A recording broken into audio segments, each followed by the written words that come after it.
അങ്ങനെ സച്ചി ഓട്ടം പോകുന്നതിനിടയ്ക്ക് ദേവുവിനെ ആ പോലീസുകാരന്റെ കൂടെ കാണാണ്. അതായത് സച്ചിക്ക് ഇഷ്ടമല്ലാത്ത അരുൺ എന്ന ആ പോലീസുകാരനില്ലേ, ദേവുവിന്റെ കാമുകൻ സച്ചിയുമായിട്ട് ചുമ്മാ പ്രശ്നം ഉണ്ടാക്കുന്ന അയാളോടൊപ്പം ദേവുവിനെ പുറത്ത് വെച്ച് കാണാണ്. കണ്ടപ്പോ തന്നെ സച്ചിക്ക് ദേഷ്യം ഇരട്ടിച്ച് കയറാണ് കേട്ടോ. അത് പോരാത്തതിന് ആ അരുൺ ദേവുവിന്റെ സമ്മതമില്ലാതെ ദേവുവിന്റെ ഷോൾഡറിൽ പിടിക്കുന്നുണ്ട്. ഇതും കൂടി കണ്ടപ്പോ സച്ചിക്ക് തൃപ്തിയാവാണ് കേട്ടോ. സച്ചി നേരെ കാറിന്ന് ദേഷ്യപ്പെട്ട് പുറത്തോട്ട് ഇറങ്ങാണ്. പിന്നെ നേരെ അരുണിന്റെ അടുത്തോട്ടാണ് ചെല്ലുന്നത്. അവിടെ വെച്ച് സച്ചി ആരാണെന്ന് മനസ്സിലാക്കാതെ അരുൺ സച്ചിയോട് നല്ല മോശമായ രീതിയിൽ പെരുമാറാണ്. എന്നാൽ ഈ പോലീസുകാരനാണെന്ന് പോലും നോക്കാതെ പോലീസിന്റെ കാരണത്തൊരെണ്ണം കൊടുക്കാണ് സച്ചി. എല്ലാം കൂടി കണ്ടപ്പോ ദേവുവിനാകെ പേടിയാവാണ് കേട്ടോ. എന്തായാലും അരുണിന് 2 കൊടുത്തതിന് ശേഷം ദേവുവിനെ അവിടുന്ന് മാസായിട്ട് കൂട്ടിക്കൊണ്ടുപോകുന്ന സച്ചിയെ കാണിക്കുന്നുണ്ട്. അതിനുശേഷം വീട്ടിലോട്ട് രേവതി വരുന്നുണ്ട് കേട്ടോ. പിന്നെ അവിടെ ദേവുവിനെ വിചാരണ ചെയ്യുന്നുണ്ട് രേവതി. എന്തായാലും ആ ഒരു കിടിലൻ ത്രില്ലടിപ്പിക്കുന്ന എപ്പിസോഡാണിത്. അതിന്റെ കൂട്ടത്തിൽ തന്നെ ചന്ദ്രമതി ശ്രുതിക്കിട്ട് ഒരു 8ന്റെ പണിയും കൊടുക്കുന്നുണ്ട്. അതൊക്കെ നമുക്ക് ഈ ഒരു എപ്പിസോഡിലൂടെ കാണാം. ഈ എപ്പിസോഡിന്റെ ആദ്യം തന്നെ കാണിക്കുന്നത് ദേവുവിനെയാണ്. ദേവുവിന് പെട്ടെന്ന് ഒരു കോൾ വരുന്നുണ്ട്. ദേവു കണ്ണാടിയുടെ മുന്നിൽ നിന്ന് പുതിയ ഡ്രസ്സൊക്കെ ഇട്ട് ഒരുങ്ങിക്കൊണ്ടിരിക്കുകയാണ് കേട്ടോ. ദേവു ഫോൺ ബെല്ലടിക്കുന്നത് കേൾക്കുന്നില്ല. അതുകൊണ്ട് തന്നെ അടുക്കളയിൽ നിന്ന് അമ്മ ഓടി വന്നിട്ട് ഫോൺ എടുക്കുന്നുണ്ട്. ദേവു, മോളെ ദേവു. ആ എന്താമ്മേ? മോളെ ദേ നിന്റെ ഫോണിലോട്ട് ഒരു അരുണിമ വിളിക്കുന്നു. അല്ല ആരാ മോളെ ഇത്? അയ്യോ അതിങ്ങ് തന്നാമേ. ആ സമയത്താണ് കേട്ടോ ശരത്ത് അങ്ങോട്ട് വരുന്നത്. അരുണിമയോ? ഞാൻ ഇതുവരെ അരുണിമ എന്നുള്ള ഒരു ഫ്രണ്ടിനെ കുറിച്ച് കേട്ടിട്ടില്ലല്ലോ. അല്ല നിനക്കതിന് ഇങ്ങനെ ഒരു ഫ്രണ്ട് ഉണ്ടോ? പിന്നെ അരുണിമ എന്നെ എപ്പോഴും വിളിക്കാറുണ്ടല്ലോ. വിളിക്കാറുണ്ടായിരിക്കും, അതിലെനിക്ക് വലിയ സംശയമൊന്നുമില്ല. എന്നാലും നീ എന്നോടും അമ്മയോടും ഇതുവരെ ഈ അരുണിമ എന്ന് പറഞ്ഞ ഫ്രണ്ടിനെ കുറിച്ച് പറഞ്ഞിട്ടില്ലല്ലോ. ഇപ്പൊ എവിടെന്നാ പുതിയൊരു അവതാരം? അത് പിന്നെ അരുണിമ പുതിയതായിട്ട് ജോയിൻ ചെയ്തതാ. ഓ ആണല്ലേ. അമ്മേ മോളെ ഒന്ന് ശ്രദ്ധിക്കുന്നത് നന്നായിരിക്കും. ദേ ശരത്തെ, നീ ആവശ്യമില്ലാത്തത് പറയണ്ട. ഓ ഞാൻ ആവശ്യമില്ലാത്തത് പറയുന്നില്ലേ? ആ സമയത്താണ് വീണ്ടും ഫോൺ കോൾ വരുന്നത് കേട്ടോ. ദേ വീണ്ടും അരുണിമ വിളിക്കുന്നു.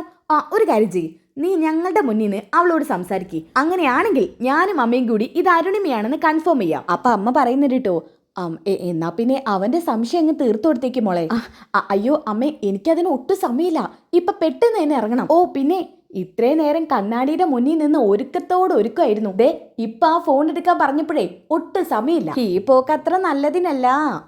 ദേ ശരത്തെ, നീ നിന്റെ പണി പോയി നോക്ക്, ചുമ്മാ എന്റെ പിന്നാലെ നടക്കണ്ട.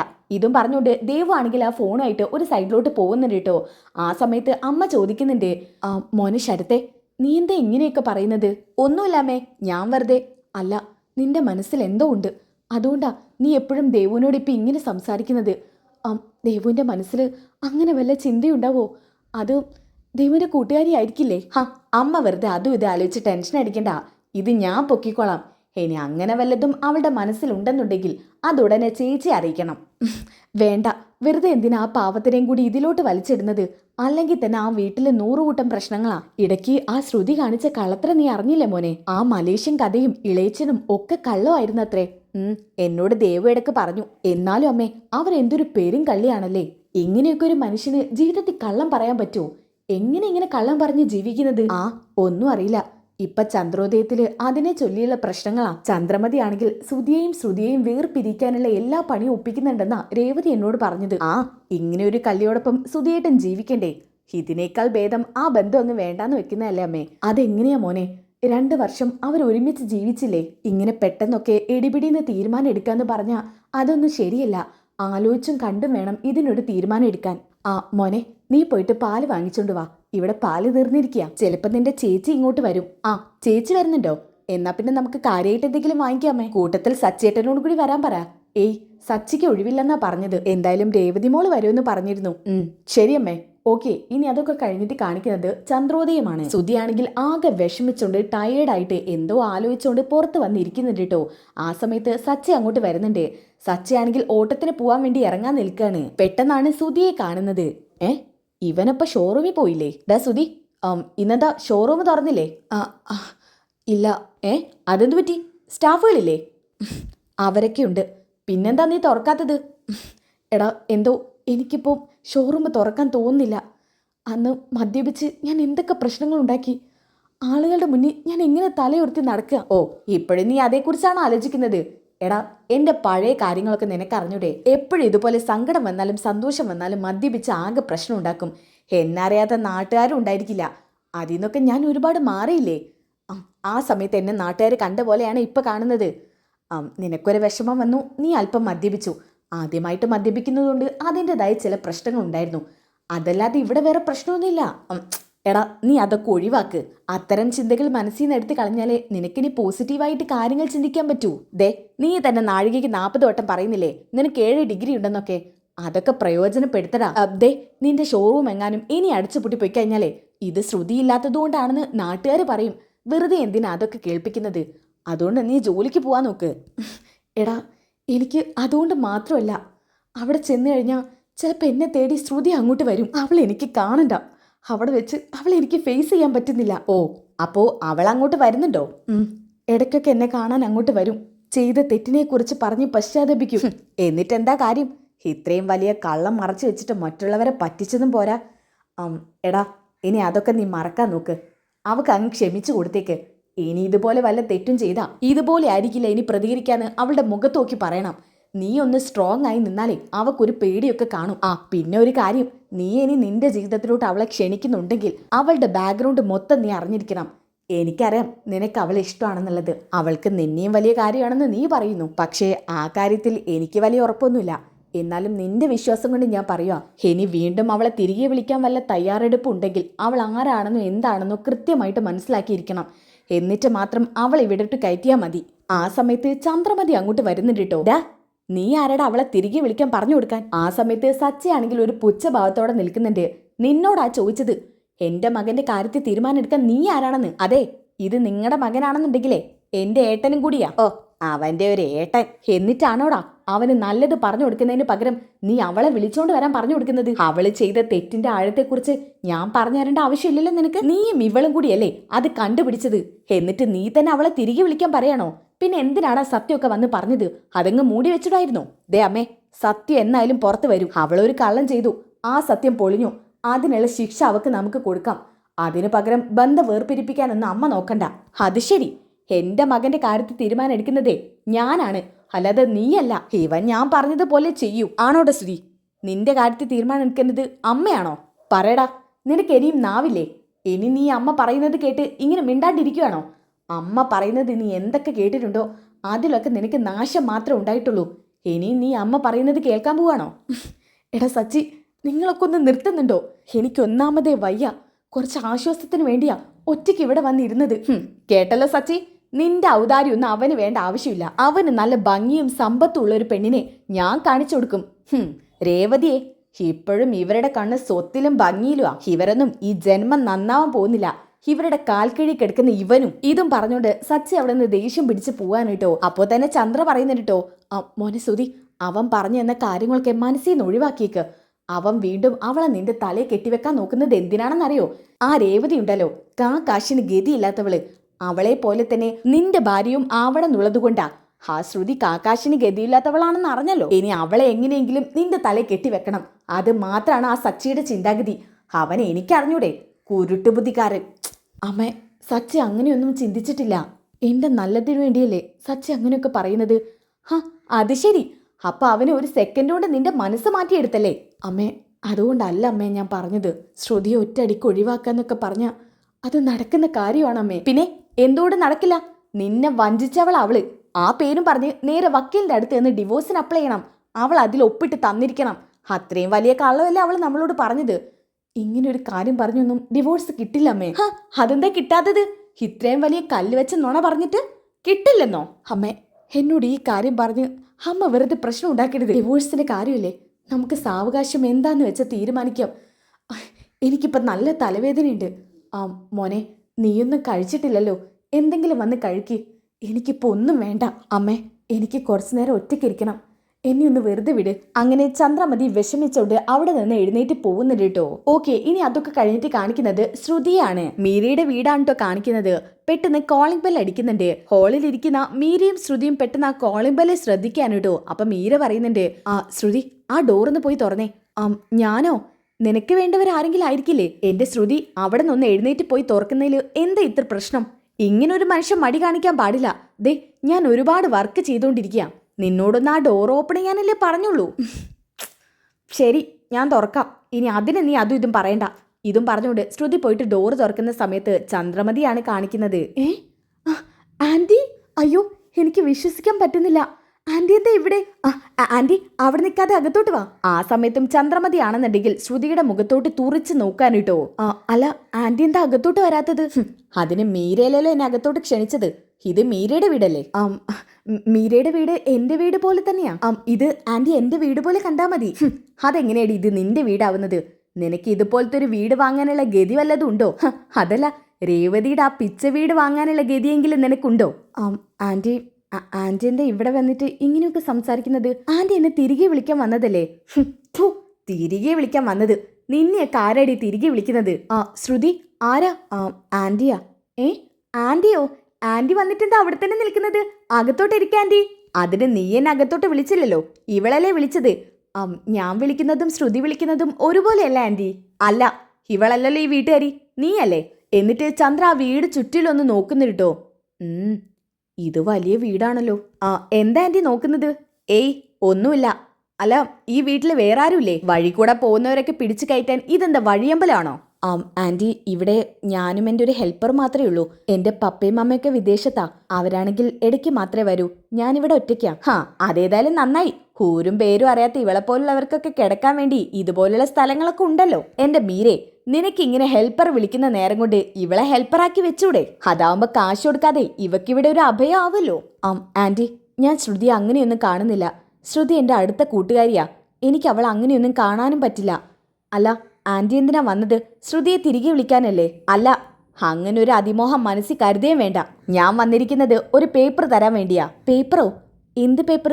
അതൊക്കെ ഒന്ന് ഇരുന്ന് വായിച്ചു നോക്ക്, എന്നിട്ട് മനസ്സിലാക്കിയാൽ മതി. ഇതിവളുടെ കയ്യിൽ എത്തിക്കണം എന്നുണ്ടായിരുന്നു. ഇവളെവിടെയാണോ എന്താണോന്നൊന്നും കൂടുതൽ ഞാൻ ചിന്തിക്കാൻ നിന്നില്ല. ഊരും പേരും വീടും ഇല്ലാത്തവളല്ലേ, നിന്റെ അടുക്കൽ കാണുമെന്ന് ഞാൻ പ്രതീക്ഷിച്ചു. അതുകൊണ്ടാ ഞാൻ ചോദിച്ചു അറിഞ്ഞു നിന്റെ വീട് കണ്ടെത്തി ഇങ്ങോട്ട് വന്നത്. ആന്റി, ഈ പേപ്പറിൽ എന്താന്നേ നീ ഒന്ന് നോക്കി നോക്ക്. ദേ, പിന്നൊരു കാര്യം, ഈ പേപ്പറിലുള്ളത് കണ്ടിട്ടേ അത് ചുരുട്ടി മടക്കി വെക്കാനുള്ളതല്ല, അതിൽ സൈൻ ചെയ്ത് തിരിച്ചു തരണം. പിന്നെ എന്റെ മോനെ കാണാൻ വേണ്ടി ഇനി ഷോറൂമിന്റെ പടിക്ക് പോലും നിന്നെ കണ്ടുപോകരുത്. അവിടെ എവിടെയും നിന്നെ കണ്ട പിന്നെ ഈ ചന്ദ്രമതി എന്ത് ചെയ്യുന്നു എനിക്ക് പോലും അറിയില്ല. എന്റെ മോനെ വെറുതെ വിട്ടേക്ക്. അവൻ ഇനിയെങ്കിലും സന്തോഷത്തോടെ ജീവിക്കട്ടെ. കള്ളം പറഞ്ഞ് എന്നെയും എൻ്റെ വീട്ടുകാരെയും അവനെയൊക്കെ നീ പറ്റിച്ചില്ലേ? ഞങ്ങളോടൊക്കെ പറഞ്ഞില്ലെങ്കിലും വേണ്ടിയില്ലായിരുന്നു. എൻ്റെ മോനോടെങ്കിലും നീ സത്യം തുറന്നു പറഞ്ഞോ. എൻ്റെ മകനെ നീ ഇങ്ങനെ തട്ടി കളിക്കുന്ന പന്ത് പോലെ കളിക്കായിരുന്നില്ലേ? അതിനുള്ളത് നീ അനുഭവിക്കണം. ഈ ചന്ദ്രൻ നിന്നെ കൊണ്ട് അനുഭവിപ്പിക്കും. ഡേ, മുഖത്തോട്ട് നോക്ക്. നിന്റെ മുതലക്കണ്ണീരൊന്നും ഈ ചന്ദ്രയെടുത്ത് വില പോകത്തില്ല. പിന്നെ നീയും നിന്റെ മലേഷ്യൻ കെട്ടുകഥയെക്കുറിച്ച് ഞാൻ അന്വേഷിക്കുന്നുണ്ട്. അതൊക്കെ കോടതി ചെന്ന് പറഞ്ഞാലേ അവര് നിന്നെക്കുറിച്ച് അന്വേഷിക്കും പറഞ്ഞതൊക്കെ സത്യമാണോന്ന്. ഞങ്ങൾക്ക് തന്നെ ഡിവോഴ്സ് കിട്ടുകയും ചെയ്യും. ഒരു കാര്യം കൂടി ഓർത്തോ നീ, ഇനി നിന്റെ ജീവിതത്തിൽ ഒരിക്കലും എൻ്റെ മോന് പ്രതീക്ഷിക്കണ്ട. അതുകൊണ്ട് ഈ വെള്ള പേപ്പറിൽ ഒപ്പിട്ട് അയക്കാൻ നോക്ക്. ശ്രുതിയാണെങ്കിൽ ആകെ വിഷമിച്ചുകൊണ്ട് ഒന്നും മിണ്ടാതെ നിൽക്കാനിട്ടോ. അപ്പം മീര പറയുന്നുണ്ട്, ആന്റി ഒന്നുകൂടി ആലോചിച്ചിട്ട് പോരെ ഈ കാര്യങ്ങളെയൊക്കെ തീരുമാനം എടുക്കുന്നത്. അല്ല, നീ ആരെ ഈ കാര്യത്തിൽ തീരുമാനം എടുക്കാൻ? നീ ഇവളുടെ വെറുമൊരു ഫ്രണ്ടല്ലേ. ആ ഫ്രണ്ടിന്റെ സ്ഥാനത്ത് നിന്നാ മതി, അല്ലാതെ ഞങ്ങളുടെ കുടുംബകാര്യത്തിൽ കയറി ഇടപെടണ്ട. ഇതും പറഞ്ഞുകൊണ്ട് ചന്ദ്ര അവിടുന്ന് ഇറങ്ങി പോവാണ് കേട്ടോ. ശ്രുതി, ആ പേപ്പറിൽ എന്താ നോക്ക്. ഇതും പറഞ്ഞുകൊണ്ട് തട്ടിപ്പറിച്ച് വാങ്ങിയിട്ട് മീര തന്നെ നോക്കുന്നുണ്ട് കേട്ടോ. അയ്യോ ഈശ്വര, ഡിവോഴ്സ് ലെറ്റർ ആണല്ലോ ഇത്. ശ്രുതി, നീ എന്താ ഒന്നും മിണ്ടാത്തത്? ഈ കാര്യത്തിൽ നീ ഒരു തീരുമാനം എടുക്കുന്നല്ലേ പറഞ്ഞത്. നിന്നെക്കൊണ്ടൊന്നും ചെയ്യാൻ പറ്റില്ലേ? ദേ, ഇതിൽ നീ ഒപ്പിട്ട് കൊടുത്തു കഴിഞ്ഞാൽ ശ്രുതിയുമായിട്ടുള്ള ഡിവോഴ്സ് നടക്കും. എനിക്കൊന്നും അറിഞ്ഞൂടാ മീരെ. ഞാൻ വിചാരിക്കുന്ന പോലെ ഒന്നല്ല കാര്യങ്ങളുടെ കിടപ്പ്. എന്തെങ്കിലും ചെയ്തേ പറ്റൂ എത്രയും പെട്ടെന്ന്. ദേ, ഞാനൊരു കാര്യം പറയട്ടെ. നീ ആ സച്ചിയും രേവതി ഒന്ന് കണ്ടു ചെന്ന് സംസാരിക്ക്. അവർ ചിലപ്പോ എന്തെങ്കിലും പറഞ്ഞ് ശരിയാക്കി തരും. നിന്റെ ഒരു സച്ചിയും രേവതിയും. ഇതാണ് പ്രശ്നം. നിനക്ക് നന്മയുള്ളവരുടെ മനസ്സ് കാണാൻ പറ്റില്ല. എപ്പോഴും നിനക്ക് കുബുദ്ധിയാ. എന്താന്ന് വെച്ചാൽ ചെയ്തോ, എല്ലാം ഒറ്റയ്ക്ക് അനുഭവിച്ചാൽ മതി. വെറുതെ മീരയെ കൂട്ടുപിടിക്കരുത്. പിന്നെ ഇപ്പൊ അവര് പറഞ്ഞിട്ട് പോയത് കേട്ടില്ലേ? ഇതെന്റെ വീടാണ്, അതുകൊണ്ട് നിനക്ക് അവരിൽ നിന്നും ഇത്രയൊക്കെ വിലയെ കിട്ടത്തുള്ളൂ. അതുകൊണ്ട് നീ നിന്റെ വീട്ടിലേക്ക് പോവാൻ നോക്ക്. സത്യങ്ങളൊക്കെ തുറന്നു പറയും. രേവതിയെ പോലെ തന്നെ നിനക്കും ഒരു വീടുണ്ടെന്ന്. ഇതും പറഞ്ഞുകൊണ്ട് മീര ദേഷ്യം പിടിച്ച് അവിടുന്ന് പോവാൻ കേട്ടോ. ആ സമയത്ത് ശ്രുതിക്ക് ഏകദേശം മനസ്സിലായി തുടങ്ങി മീരയ്ക്കും താനൊരു ഭാരം ആവുന്നുണ്ട് എന്നുള്ളത്. ഓക്കെ, ഇനി അതൊക്കെ കഴിഞ്ഞിട്ട് കാണിക്കുന്നത് സച്ചി കാർ ഓടിക്കുന്നതാണ് കേട്ടോ. പിന്നിലാണെന്നുണ്ടെങ്കിൽ സച്ചിയുടെ വാഹനത്തിൽ യാത്ര ചെയ്യുന്ന ഒരു ഫാമിലി ഉണ്ട്. സച്ചി, ഇനി ബീച്ചിലോട്ടാ പോവേണ്ടത്. പാർക്കിന്റെ അടുത്തായിട്ട് നിർത്തിക്കോ. ഇവർക്ക് പാർക്കിലൊന്ന് കയറണം. അതിനെന്താ മാഡം? ആ സമയത്താണ് കേട്ടോ ആ ലേഡിയുടെ ഫോണിലോട്ട് ഒരു കോള് വരുന്നത്. ഏട്ടനാണല്ലോ. ഹലോ ഏട്ടാ. ആണോ? ശരി ഏട്ടാ. ഇതും പറഞ്ഞുകൊണ്ട് ആ ലേഡി ഫോൺ കട്ട് ചെയ്യുന്നത് കേട്ടോ. സച്ചി, നീ ഞങ്ങൾ ഇവിടെ ഡ്രോപ്പ് ചെയ്തിട്ട് പൊയ്ക്കോ. ഏട്ടൻ വരുന്നുണ്ടെന്നാ പറഞ്ഞത്. അങ്ങനെയാണെങ്കിൽ തിരിച്ചേട്ടന്റെ കൂടെ പൊയ്ക്കോളാം. ആ ശരി മാഡം. ഇതും പറഞ്ഞിട്ട് സച്ചയാണെങ്കിൽ പാർക്കിന്റെ സൈഡിൽ ആ കുട്ടികളെയും ലേഡിയും ഇറക്കി കൊടുക്കാണ്. അപ്പൊ തന്നെ ബീച്ച് സൈഡിന്റെ ഒരു ഭാഗത്തായിട്ട് ദേവുവിനെയും ആ പോലീസുകാരൻ അരുണിനെയും കാണിക്കുന്നുണ്ട്. ആ ദേവു, ഒരു ഐസ്ക്രീം വാങ്ങിയാലോ? ഏയ് ഐസ്ക്രീം ഒന്നും വേണ്ട. അതെന്താടോ, ഞാനൊരു ഐസ്ക്രീം വാങ്ങി തന്നാ നിനക്ക് കഴിക്കാൻ പറ്റില്ലേ? അതുകൊണ്ടല്ല, ഇപ്പൊ തന്നെ ഞാൻ ഇങ്ങോട്ട് വന്നത് ആകെ പേടിച്ചിട്ടാ. ഷെടാ, ഇത് വലിയ കഷ്ടമാണല്ലോ. ദേ, നീ നിൽക്കുന്നതേ ഒരു പോലീസുകാരന്റെ ഒപ്പാ. ആ വിചാരം വല്ലതും വേണം. പോലീസുകാരന്റെ കൂടെയെന്ന് പറഞ്ഞിട്ട് കാര്യമുണ്ടോ? പുറമേ നിന്ന് നോക്കുന്നവർക്ക് ഒരാണും പെണ്ണും മാത്രമല്ലേ? ദേ ദേവു, നിന്റെ പ്രശ്നം ഇതാ. നിന്നെ ഹോസ്പിറ്റലിൽ വെച്ച് നീ കാണാൻ സമ്മതിക്കില്ല. അങ്ങനെയാണെങ്കിൽ പുറത്തോട്ട് വരാൻ പറഞ്ഞ ഇതാണ് നിന്റെ അവസ്ഥ. നീ മുള്ളിൽ നിൽക്കുന്നത് പോലെ നിൽക്കുന്നത്. അരുണേട്ടാ, എനിക്ക് പോണം. എനിക്ക് പേടിയാവുന്നു. ഐസ്ക്രീം കഴിച്ച് നിൽക്കാനുള്ള സമയമൊന്നുമില്ല. ചിലപ്പോൾ ചേച്ചി എങ്ങാൻ ഇവിടെ എവിടെയെങ്കിലും ഉണ്ടെങ്കിലോ? ആ ശരത്താണെങ്കിൽ ആകെ സംശയത്തിലാ. ശരത്ത് ചിലപ്പോൾ എൻ്റെ പിന്നാലെ വന്നിട്ടുണ്ടെങ്കിൽ ഒന്നും പറയാൻ പറ്റില്ല. ഓ അങ്ങനെയാണോ? എന്നാ പിന്നെ ഇയാൾ പൊയ്ക്കോ. എനിക്കിനി ഒന്നും പറയാനില്ല. സ്നേഹിക്കുന്ന പുരുഷൻ ഒരു ഐസ്ക്രീം വാങ്ങി തന്നാ അതും കൂടി കഴിക്കാൻ കൂട്ടാക്കാതെ പോവല്ലേ? എന്നാ പിന്നെ പൊയ്ക്കോ. പക്ഷെ ഇനി താൻ എന്നോട് മിണ്ടാൻ വന്നേക്കരുത്. അരുണേട്ടന്റെ പ്രശ്നം ഇതാ, ചുമ്മാ ദേഷ്യപ്പെടും. ആവശ്യമില്ലാതെ എപ്പോഴും പ്രശ്നങ്ങൾ ഉണ്ടാക്കും. എന്റെ ദേവു, നിന്നോടല്ലേ ഇഷ്ടം കൊണ്ടല്ലേ ഞാൻ ഇങ്ങനെയൊക്കെ സംസാരിക്കുന്നത്. വെറുമൊരു 15 മിനിറ്റ്, അതിനുള്ളിൽ നിനക്ക് പോവാം. നീ ഇങ്ങനെ ഒരു മിനിറ്റ് പോലും തികയുന്നതിന് മുമ്പ് പോണെന്ന് പറഞ്ഞിരുന്നാ അതാർക്കെല്ലാം ഇഷ്ടപ്പെടുവോ? നമ്മളിപ്പോൾ ഇങ്ങോട്ട് വന്നതല്ലേ ഉള്ളൂ. ഞാനേ ഒരു ഐസ്ക്രീം വാങ്ങാം. ഇതും പറഞ്ഞുകൊണ്ട് ഐസ്ക്രീം വിൽക്കുന്ന ആളുടെ അടുത്തുനിന്ന് ദേവോന് ഒരു ഐസ്ക്രീം വാങ്ങിച്ചു കൊടുക്കുന്നുണ്ട് കേട്ടോ. ആ സമയത്താണ് സച്ച് കാറ് വളയ്ക്കുന്നത് തിരിക്കാൻ വേണ്ടിയിട്ട്. പെട്ടെന്നാണ് കേട്ടോ സച്ചയുടെ കണ്ണില് ദേവോനെയും പോലീസുകാരനെയും കാണുന്നത്. കണ്ട പാടത്തിന് സച്ചയാകും ഇന്ന് ഷോക്കാവുന്നുണ്ട്. അത് ദേവു അല്ലേ? അതെ, ദേവു തന്നെ. ദേവിന്റെ കൂടെ ആ ഫ്രോഡാ കൂടെ ഉള്ളത്. അല്ല, ഈ ഫ്രോഡിനെന്താ ദേവുന്റെ കൂടെ ബീച്ചിലെ കാര്യം? റോസ്കൾ.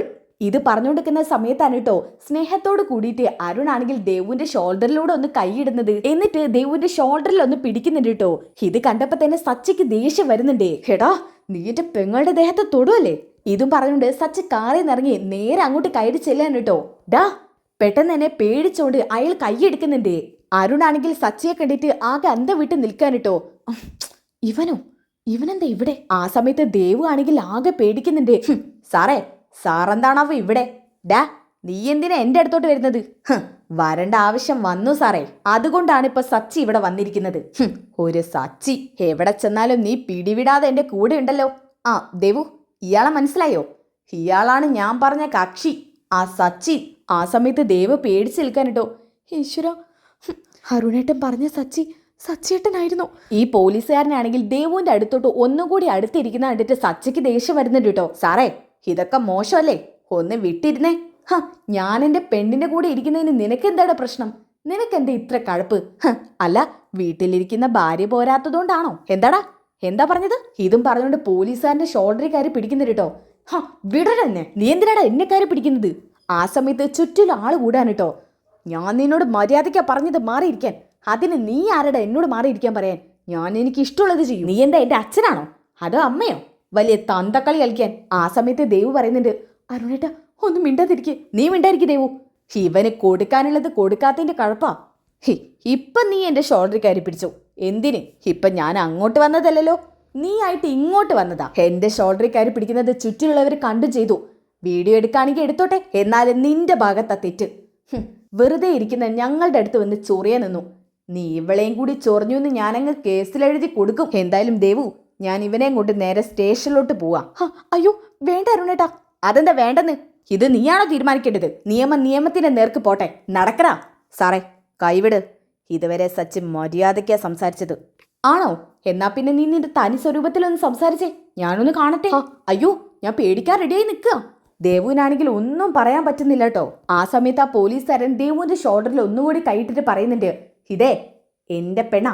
എന്റെ പെണ്ണിനെ മുന്നിൽ വെച്ച് നീ എന്നെ ഇൻസൾട്ട് ചെയ്തു. ഒരു പോലീസുകാരനെ വെറുതെ വിടില്ലട ഞാൻ നിന്നെ. നിർത്തറ. പെണ്ണുങ്ങളുടെ ദേഹത്ത് അവരുടെ അനുവാദം ഇല്ലാതെ കൈവെക്കുന്നു. ഇതും പറഞ്ഞുകൊണ്ട് കാരണത്തൊരെണ്ണം കൊടുക്കാനിട്ടോ. ആ സമയത്ത് ആ അരുൺ പറയുന്നുണ്ട്, എടാ നീ എന്നെ തല്ലിയല്ലേ? അതിനിവൾ ആരടാ? നിന്റെ അമ്മയെ പെങ്ങളാണടാ? അതോ നിന്റെ ഭാര്യയോ? അതേടാ, ഇവളെന്റെ പെങ്ങളാ. അറിയാൻ പാടില്ലായിരുന്നോ ഇവളെന്റെ പെങ്ങളാണെന്ന്? അടുത്ത നുണ. ദേവു, ഇവൻ നിന്റെ ഏട്ടനാണത്രേ. വിശ്വസിക്കാൻ പറ്റുന്ന വല്ല കള്ളവും പറയടോ. ദേവു, ഇയാൾ ആരാ? ആ സമയത്ത് ദേവു ആണെങ്കിൽ സച്ചിയുടെ മുഖത്തോട്ട് പേടിയിൽ നോക്കുന്നുണ്ട് കേട്ടോ. നിന്നോടാ ചോദിച്ചത് ഇയാൾ ആരാന്ന്? അത് പറയ് ദേവു. സച്ചേട്ടാ അത് പറയണ്ട, എനിക്കിപ്പോൾ മനസ്സിലായി. ദേ നിന്നോട് ഒരു കാര്യം ഞാൻ പറഞ്ഞു തന്നേക്കാം, ഇത് ഇവിടെ കൊണ്ട് നിർത്തിക്കോണം. ഇവൻ അത്ര നല്ലവനൊന്നും അല്ല. സച്ചേട്ടാ അരുണേട്ടൻ നീ ഒന്നും പറയണ്ട. നീ പറയാൻ പോകുന്നത് എന്താണെന്ന് എനിക്കറിയാം. ഇത് കേട്ടിട്ട് അരുണാണെന്നുണ്ടെങ്കിൽ ആകെ സ്തംഭിച്ച് നിൽക്കാൻ കേട്ടോ. ദേവു ഇയാള് ഞാൻ പറയാറില്ലേ അരുണേട്ടാ, ഇതും രേവതി ചേച്ചിയുടെ ഭർത്താവാ, സച്ചേട്ടൻ, എൻ്റെ ഏട്ടൻ. ഈശ്വര, ഇയാളായിരുന്നോ സച്ചി? വന്നപ്പോൾ തന്നെ ഇവനുമായിട്ട് ഉടക്കിയല്ലോ. എൻ്റെ പെണ്ണ് പോയല്ലോ ഈശ്വര. എന്താ നീ ആലോചിക്കുന്നത്? അളിയനായിരുന്നു എന്നുള്ളത്. അളിയനോ? ഏതളിയൻ? അല്ല, അളിയൻ എൻ്റെ അളിയനായിരുന്നു എന്നുള്ളത് ഞാൻ നേരത്തെ അറിഞ്ഞിരുന്നെങ്കിൽ അളിയനോട് ഞാൻ ഇങ്ങനെ കാണിക്കില്ലായിരുന്നു. അളിയനോ? ആരാടാ നിന്റെ അളിയൻ? അളിയനത്രേ. നീ ഇനി ഇവളുടെ നിഴൽവട്ടത്ത് പോലും കണ്ടുപോരുത്. അങ്ങനെ കണ്ട സച്ച ആരാണെന്നുള്ളത് ഈ നാട്ടിലൊന്ന് അന്വേഷിച്ച് നോക്ക്.